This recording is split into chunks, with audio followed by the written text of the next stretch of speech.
This is a day-by-day series, showing the highs and the lows, the good and the bad.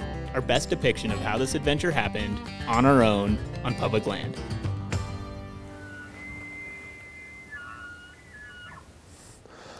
Well, it's opening morning. We brought both vehicles out here, and I don't know if that'll discourage anybody, but at least they'll know we're here. Yeah. And the wind is not blowing as bad as it's supposed to.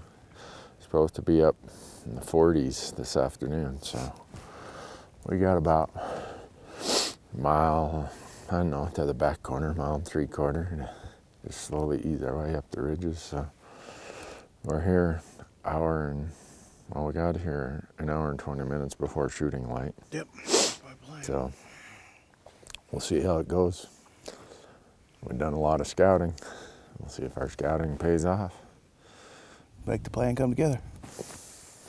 Stay tuned, folks.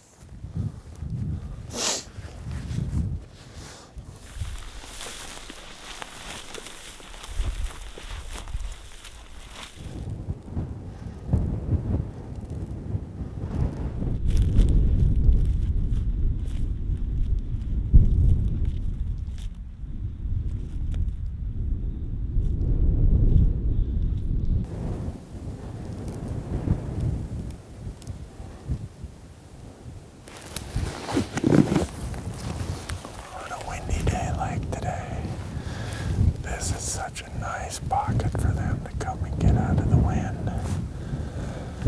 Wouldn't surprise me at all if they start coming in here. That one vehicle we heard, but he was on private. I mean, we were right up next to the boundary when we heard him. We were like 200 yards from the boundary. But hopefully he'll come looking around. Hoping they go up that hill too. What's that? Hoping they come over that hill too.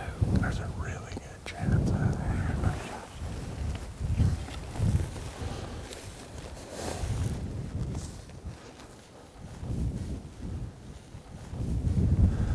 Trying to situate us for whatever wind we might have and where the elk might come from, but I guess it's anybody's guess where the elk might come from once the shooting starts.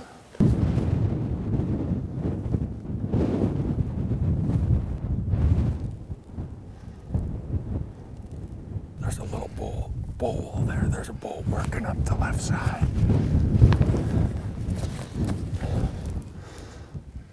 Okay, right. 506 yards. You see him, Chase? There's some cows in the bowl. I think they saw us. They were tucked in there, and I think they saw us.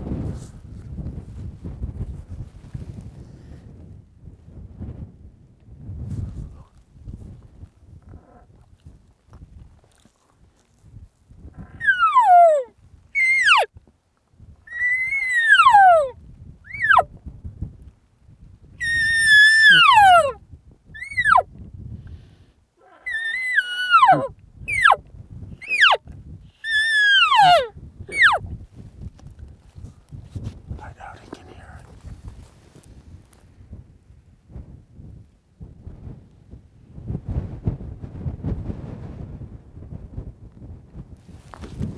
Did I scare them that bad? Or did they see something when they got to that ridge? Man, this is gonna be tight quarters.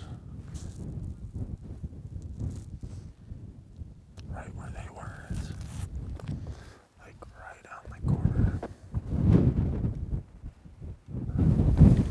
These nice balls. They're on private now. Let's do this. Let's sneak up here and get closer to the boundary. Then we know that they gotta be this way.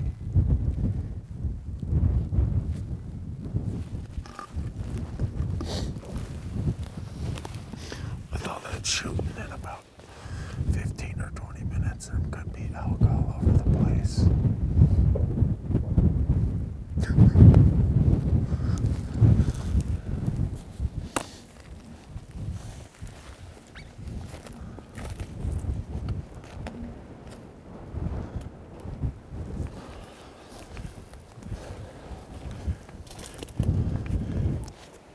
hiked in here. My track said we hiked 1.5 miles in here. We're hunting a section of state land that is a little over by a mile by a mile. They call it an adjustment section, where it's a little longer than normal. But right at daylight, there was a bull and 2 cows right on the corner over there that we wouldn't have dared shoot because they were heading towards private. They're too far away in this wind, and they're right on the boundary. So we're just gonna stay tucked in here. We got a nice little berm that protects us from this wind. The wind is probably 25 right now, coming out of the west. We can stay here all day, stay out of the wind, and we see some rigs up here. We've heard shooting over there. There's going to be elk moving around. There's a ton of elk tracks on the trails here. So we just need one of them to come out here down below us where we're comfortable shooting. This is a great place to wait it out. I can't believe we found this little pocket here. This is a stroke of luck, but it's a good spot.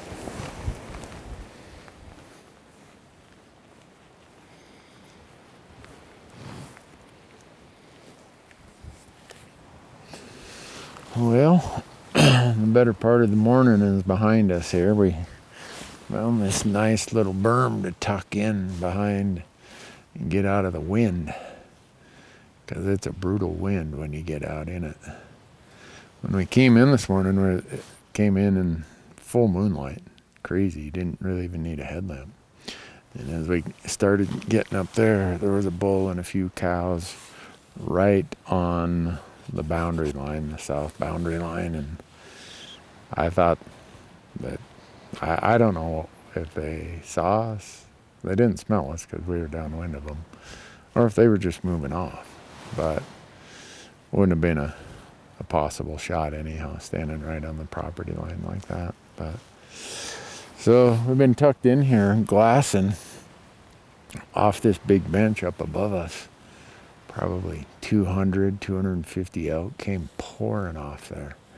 And they bedded, I'm assuming they bedded. They're somewhere in some aspens about a mile southwest of us. And then there's another group that split off from them, a much smaller group that's bedded in some aspens directly south of us, about 1,200 yards. So given the amount of elk tracks in here and how many elk must move back and forth, I think we're in a really good spot. When there's that many elk moving around within a mile of where you're at, you don't leave. We're just inside the boundary here, about 100 yards. So from the boundary of public and private, and pretty much anything to the north of us is fair game. We obviously wouldn't shoot anything to the south of us right on that boundary, because if it went that way, we'd have a problem. But over here to our west, there's a big aspen drainage that comes down to a great valley. It's protected from the wind, and that's why I'm thinking if those elk over there get bumped, a good number of them probably would come down into this wind-protected valley over here. And shoot 'em. But as nice as this little berm is here to get out of the wind, if the sun gets up, I might even imbibe in a nap or something. I'm not sure if I've ever been on a successful elk hunt that didn't involve a nap. Stay tuned for another update in about an hour.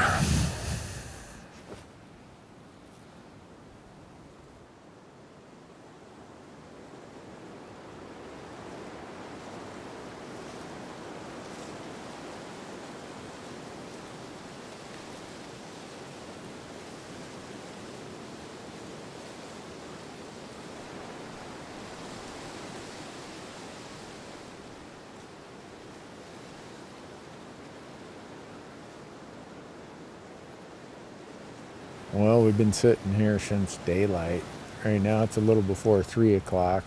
The wind's starting to change direction, and it's actually picking up a little bit.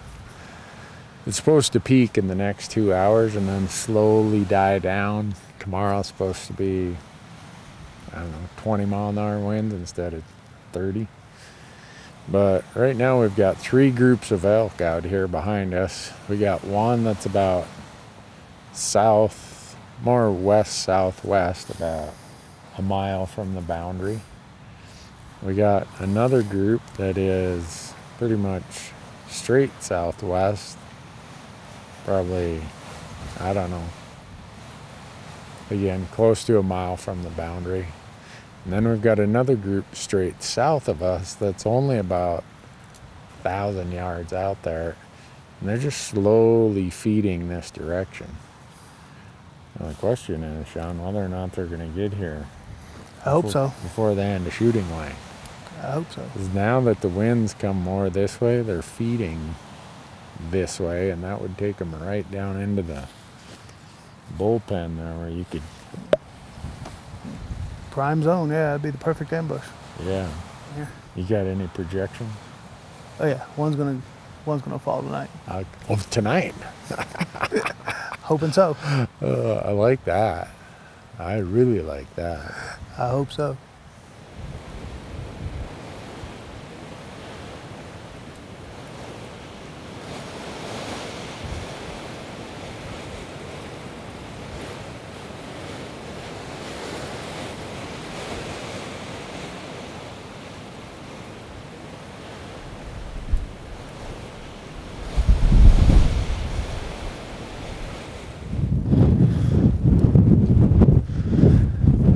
It's 4:30. This is supposed to be the peak of the wind for today.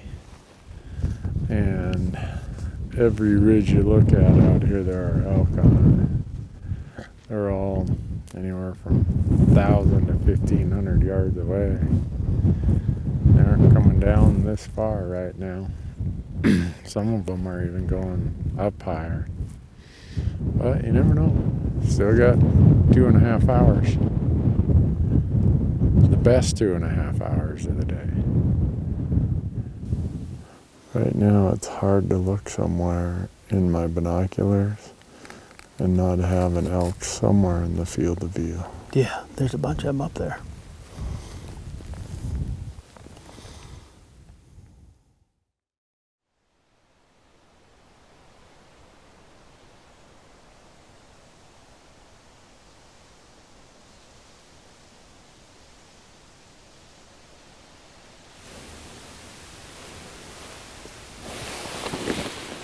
Wouldn't you know it, last slide, cow and a calf popped up right in this drainage that we were hoping for. No bull with them. Sure, they came down this big ribbon of aspens. I'd love to hear a bugle or something. I'd drop down and start cow calling if I knew there's a bull with them. Without knowing there's a bull, I don't want to mess it up. Let them think this is a bad place, a dangerous place.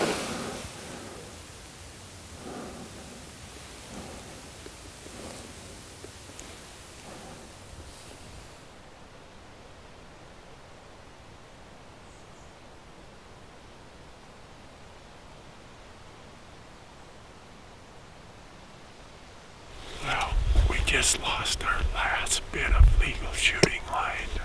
We're right there. We got a really nice bull with a group of cows right on the corner, 500 yards over there.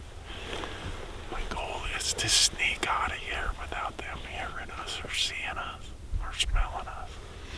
And if they stay there tonight, there should be all kinds of elk in here in the morning. We just got to be careful on the way out of here, because bad deal if we bump them, they could just take off. The plan worked. Because now there's a cow coming down here like 350 yards. Exactly where we wanted the bull to follow.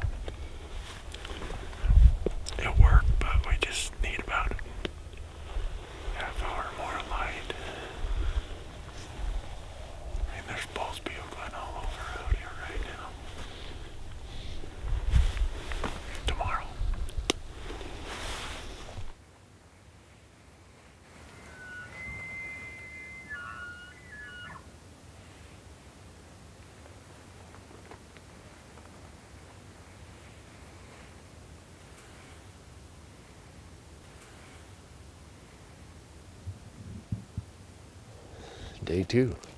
Good morning. We left a bunch of bulls last night right on the boundary, and hopefully they'll be there when we show up this morning. That was the idea, of sneaking out of there the way we did. We didn't want to bump them or make them feel uncomfortable there, so hopefully they stayed in the same spot. And when we get there, it's just a big parade of bulls. Sean says that one works. Boom. Yep. We ready? I'm ready. All right. Let's go shoot one. Get one.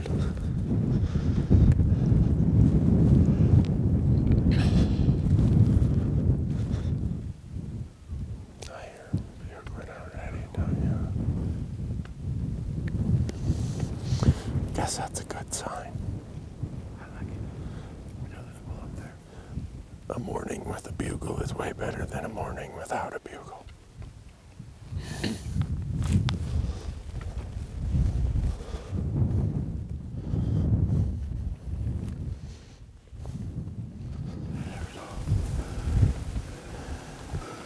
must be able to see them again in this moonlight. Because I couldn't see them with my naked eye.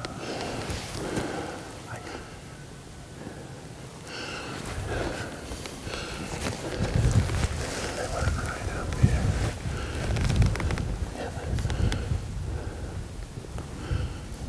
Maybe there's some others coming through.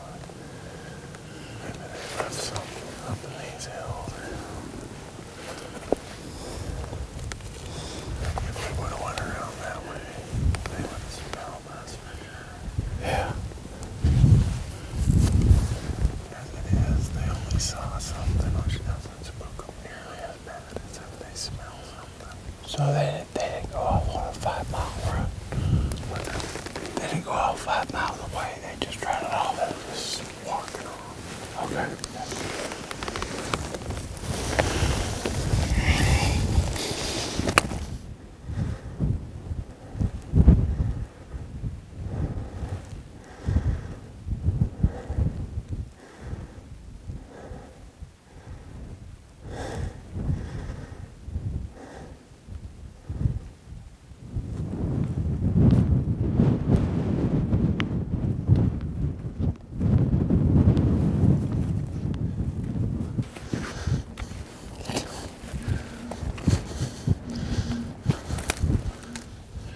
He's feeding. You guys get set up right in here. I'm gonna go back up there and cow call. You see him out there? You see the dark tree on the horizon come down to about the 3, just a little more than like 3:30. Okay, he's about, I don't know, 100 yards from that tree. He's coming this way. So we might be able to just sit here. He's 360 right there.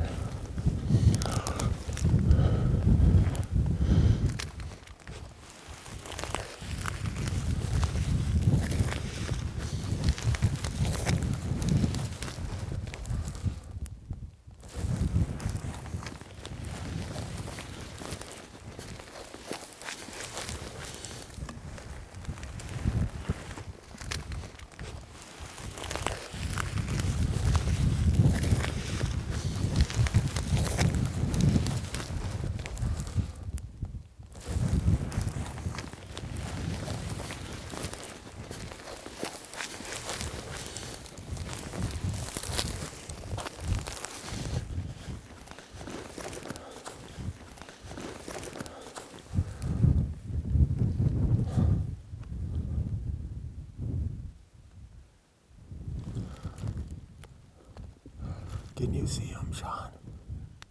Okay.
him, Sean?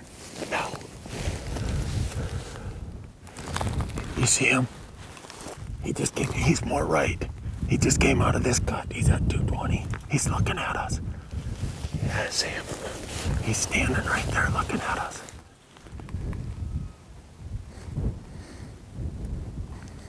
Don't worry, he's coming to your left. He's coming to your left. Just stay calm.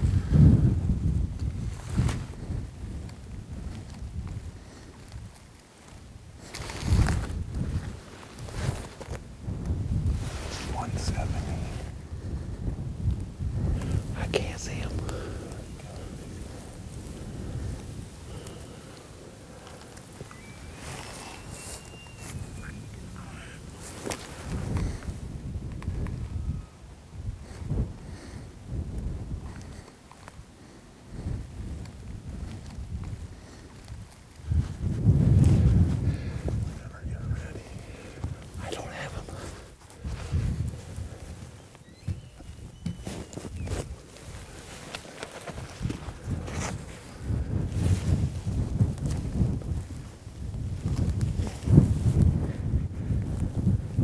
You ready? Yeah, we're ready. Ready when you are. He's behind a bush. He's behind a bush. He's behind a bush.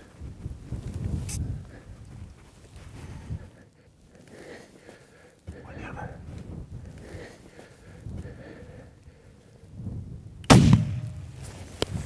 You got him. Shoot him again. You got him good. John, you have your first bull out, buddy. Hell yeah! I'm shaking. I'm shaking.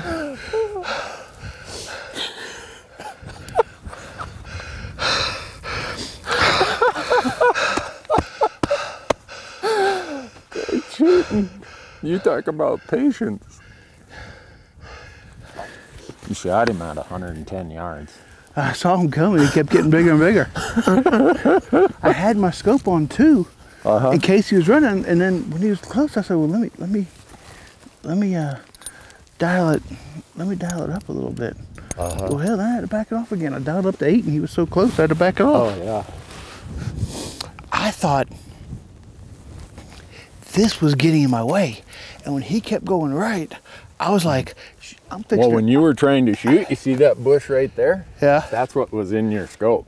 Well, I thought I was going to run out of real estate if he went right. Yeah, if he went right, I was going to have you get up where I was. Then you said he's coming left. Yeah, he and did. I was like, that's beautiful. Yeah, oh yeah. Coming down here. Because when he came out this way, my last cow calls, I tried to blow him that way so that he would think that. Yeah. I can't stop shaking. I'm shaking.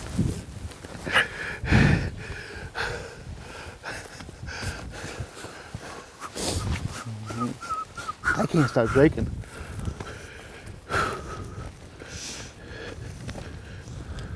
I'm so happy for you, Sean. Oh, You yeah. showed so much patience. I'm still shaking. And I know I'm not cold because my heart was pounding. Yeah, I'm sure blood flow isn't the issue right now.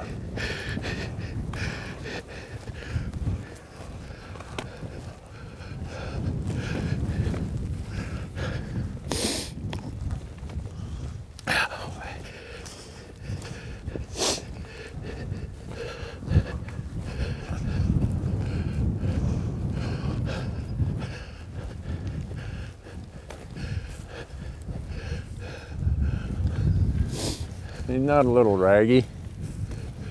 No. He's a nice one. He's beautiful in my mind.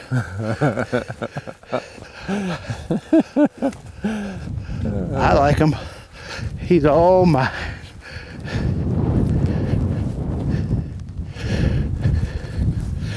Look at that baby. He's a little broke up. That's okay. He's beautiful. I love him. He's a beautiful bull. Yes, he is. I'm so excited. I just gotta stop shaking. Oh, you'll stop shaking after a while. Once we start packing meat out, your legs will be shaking. Yeah.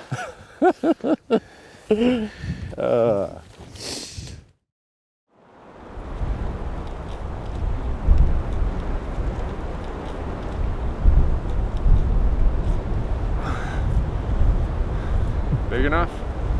Yeah. There we go.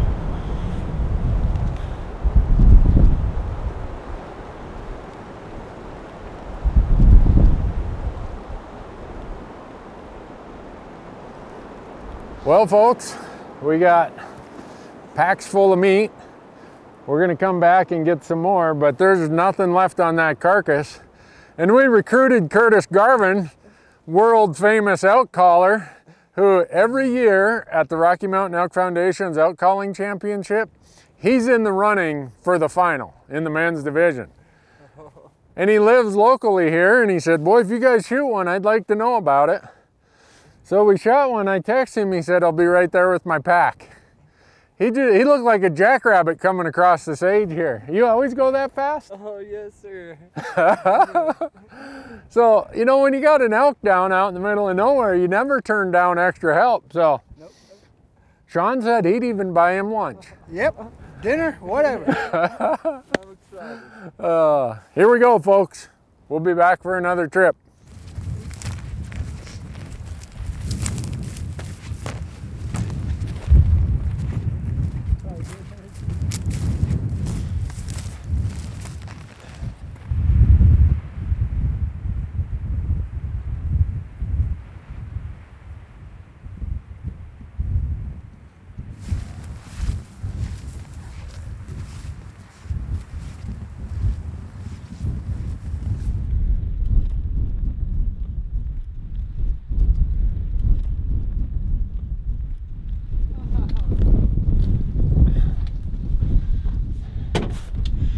Well, folks, thanks for following along.